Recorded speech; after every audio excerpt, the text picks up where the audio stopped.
A Google search on the term smart cities will spit out over 500 million hits in less than half a second. So clearly there's a lot out there in the context of the information that surrounds smart cities. But how do we make sense of the term, the landscape, and the complexities that abound smart cities? Well, we've got with us today Adam Beck, the founding executive director of Smart City Council Australia and New Zealand, to demystify all things smart cities. Adam has over 2 decades of experience working on infrastructure and urban regeneration projects. He's been part of global consulting firms and he's worked with transformational not-for-profit organizations. Today, Adam leads the Smart City Council Australia and New Zealand, which is the world's largest network of smart city practitioners and policymakers with one single objective of making cities more livable, workable, and sustainable. Adam, it's a pleasure to have you with us, and thanks for taking the time. It's a pleasure, Chris. Thank you. So let's start with the basics. What are smart cities? Well, we try and keep it pretty simple, to be honest, Chris. So since 2012, we've been using the concept of the smart city being one that is a city that embraces technology and data solutions to help it accelerate its livability, workability and sustainability outcomes. In, I suppose, shorthand, we'd also say tech and data for good. What is the relationship between technology and data? And are there many interpretations for the term smart cities? So smart cities has been subject to many different interpretations. I think when you lay them all out on the table, and in your introduction you rightly identified that there's thousands upon thousands, I think if you were to sort of run a common thread through all of them, it certainly points to a couple of key concepts that they all embrace. Technology, trying to do something better, whether it's greater efficiency. We like the idea of sustainability being, a clear vessel of purpose. And I think when we look back, 10, 15 years on the smart cities sort of movement, there's certainly been a clear, maturation of our understanding of the concept and then how we interpret it. And indeed, from the supply side, the types of solutions and innovations that are sort of coming from the marketplace.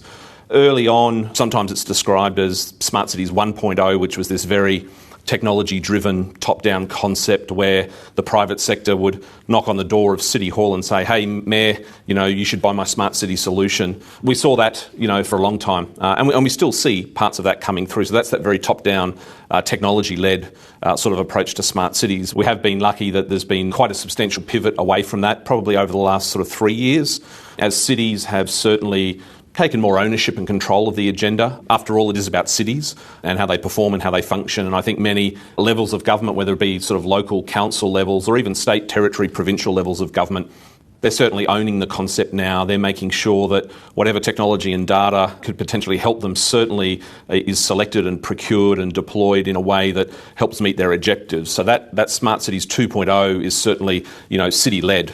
We do see in some parts around the world the idea of Smart Cities 3.0, very ground up, collaborative governance processes, strong relationships between private sector, the community, industry and innovation.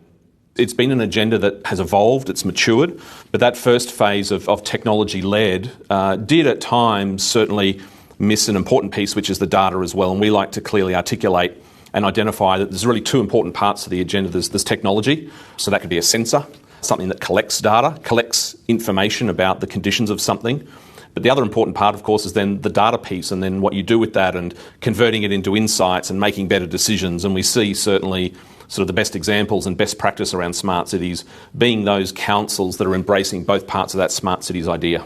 So what, in your opinion, is driving the pivot from a top-down approach to more of a bottom-up or a joined-up approach? I mean, decades ago, smart cities were largely to do with urban infrastructure. And then technology and data have taken prominence. And today we're seeing the Internet of Things and, everything to do with sensors and the fourth industrial revolution, as they call it, driving some of this discussion. Where do you see that pivot coming from? Well, I think there's a couple of places that are really driving that pivot. One is the community's level of awareness and involvement and engagement in the agenda. The community has real-time access to information. They know what's happening. They know what's not happening. They're more and more holding government accountable. So we have a very engaged community that wants to make sure that their rates and taxes are used more efficiently for the best possible outcome. So we have a more informed, more engaged community. From the government side, from the council side, there is a call for greater transparency and governments are needing to more and more link the expenditure and investment they make in certain infrastructure and services. They need to link that to outcomes. When done well, I mean, it's sort of a real sort of positive win-win when you think about it. Taxpayers' money is spent wisely. on investments and services that are being informed by data. This whole idea of data-led policy, evidence-based policy, I think we're finally coming around and seeing the benefits from that. So a couple of key reasons there, I think that pivot's been happening. In your experience, what has been the range of problems, whether it's the community problems or the wicked problems, as they would put it? We'll discuss some of this in detail a little later on, but what are the range of problems that smart city initiatives have looked to tackle? I think early on, and still remaining so, environmental issues, environmental problems, whether it be greenhouse gas emissions, water quality, whether it be noise, very tangible impacts that we can measure and very clear solutions that can help those. Compare that to maybe some more wicked problems like, homelessness, the digital divide, getting greater connectivity to those more vulnerable populations in our communities. The range of solutions available, the innovations available, they've really evolved over time. So I think in those early days, we saw smart cities taking those, I suppose, low-hanging fruit opportunities. So smart street lighting is a really good example. Smart street lighting, which encompasses a whole range of functionalities from one sort of light pole, traditionally just shining a light on the street and the sidewalk, that becomes a vehicle for helping local councils reduce greenhouse gas emissions by changing the luminaire. So LED, of course, luminaires can reduce up to 30%, less greenhouse gas emissions.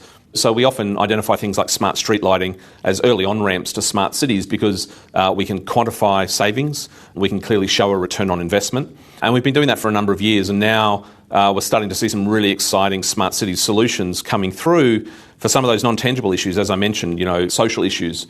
We can now measure social well-being. So smart cities has gone from the more very tangible, measurable over time to, I suppose, really start helping address some of those more squishy social issues that have been challenging, have been hard, but we're seeing some great solutions now allowing us to sort of support some of those key social issues. How is the Smart City Council Australia and New Zealand, comprehending the digital twin going into the future? And what problem does a digital twin solve? The digital twin agenda is a really fascinating one because it could be viewed potentially as one that's being predominantly driven by sort of built environment practitioners and policymakers, that it's an extension of a lot of the really good work we've been doing with BIM and building information modelling, digital engineering of whether it be buildings, vertical infrastructure or horizontal infrastructure like road and rail. So in the region here and globally, we've been doing digital modelling of physical things for a long time. And when you do the Google search on digital twin and what its definition is, you'll certainly get that 9 times out of 10, that the digital twin is a digital replica of a physical thing. I would not deny that, and that is a very accurate, somewhat definition of digital twin. However, the Smart Cities Council believes that it's so much more. Given that we can connect the digital twin to the internet, we can kind of connect it to anything, essentially. And that means that we can bring in not just information about a building or a railway or a road and what's happening with those physical assets.